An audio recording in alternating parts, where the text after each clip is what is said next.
والصادقين قال النبي صلى الله عليه وسلم المرء على دين خليله ومن يخالله كما قال عليه الصلاة والسلام یا اللہ تعالیٰ توبہ کرتا ہوں شرک سے کفر سے بدعت سے تمام چھوٹے بڑے گناہوں سے وعدہ کرتا ہوں 5 وقت کی نماز پابندی سے پڑھوں گا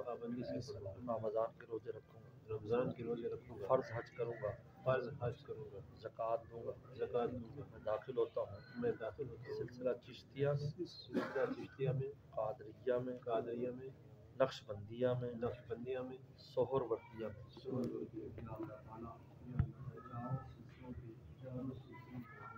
برکت سے میری توبہ بیت کو قبول فرما خاتمہ ایمان پر فرما قیامت کے دن اور جنت میں ہمارے بزرگوں کا ساتھ نصیب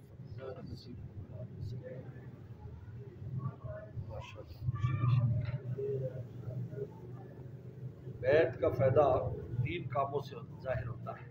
پہلا کام تو رابطے میں رہے، اور میں حاضر ہوتا رہتا ہوں، وہاں بھی ملاقات کریں، ابھی یہاں بھی تشریف لائیں، اور میرے بیانات واٹس ایپ پر گروپ بنے ہوئے ان میں آتے ہیں، روزانے کے ملفوظ بھی آتے ہیں، بیانات بھی 2 بیان ہر ہفتے آتے ہیں، روزانہ 20-25 منٹ بیان سنائیں.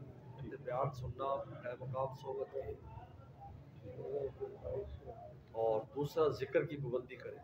یہ 4 تسبیحات لکھی ہوئی ہیں، کلمہ طیبہ 100 بار، اللہ جل جلالہ، اللہ اس طرح سے اللہ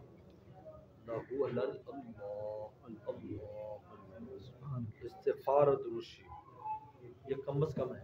آپ 2 کر سکتے ہیں، 3 اپنی چاہت پر ہے، کوئی زیادہ کرے کوئی کم، کوئی ہر چیز. تلاوت قرآن 5 معاملے جو اپنا کرنا ہے. مناجات مقبول کتاب ہے حضرت خان رحمۃ اللہ کی دعاؤں کی، اس کے اندر 7 دن کی دعائیں ہیں. جب 7 دن انسان دعائیں پڑھتا ہے تو رسول اللہ صلی اللہ علیہ وسلم کی مانگی اور قرآن کی ساری دعائیں مانگی جاتی ہیں. یہ ایسا ہے. ہمارے بزرگ تو اس کو ایک ہی دن میں ساری منزلیں پڑھ لیا کرتے تھے.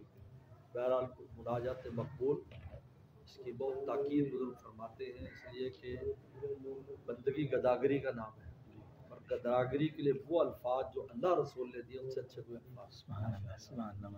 تو یہ اور یہ 3 عمل فجر مغرب کے بعد کیے. 3 عمل ٹھیک کے بعد تیسرا کام ایک مٹھی داڑھی کوشش کرے، شلوار ٹخنے سے اوپر رکھے، نظر دل زبان کان 4 اعضاء کو گناہ سے بچائے. اسی کا نام تقویٰ ہے.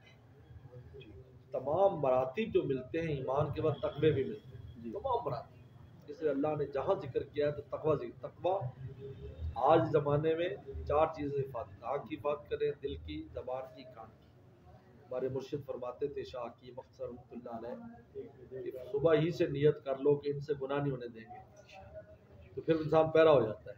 پھر اگر کوئی بے قیدگی ہو جائے تو فوراً توبہ کر لے، یار میری آنکھ اللہ مجھے معاف کر دے، توبہ کر لے. حدیث میں آتا ہے جب بھی کوئی برا کام ہو اس کے پیچھے اچھا کام کر لو، وہ برے کام کے اثرات بھی ختم کر دے. یہ میرا اور کچھ کتابیں بھی ہیں، اگر وہ مل جائیں گی، روح کی بیماریوں ان کے علاج، اس کو اس کی مطالعہ بھی کریں. بولپور سے مل جاتی ہے، ہر جگہ سے، میں یہاں کتب خانے سے مل جاتی. یہ میرا نمبر ہے، یہ واٹس ایپ پر بھی چلتا ہے. کوئی بات پوچھنی ہو تو واٹس ایپ پر پیغام دے دینا، یا صوتی یا لکھ کر، یہ سب سے اچھا ہے. جب مجھے فرصت ہوتی تو میں پھر فون کرنے سے ہوتا ہے، جیسے مضرور بیٹھے مجلس لگی ہوئی. یہ میرا انشاءاللہ نمبر ہے. کیا نام بتایا آپ؟ میاں سجاد حسین. ماشاء اللہ.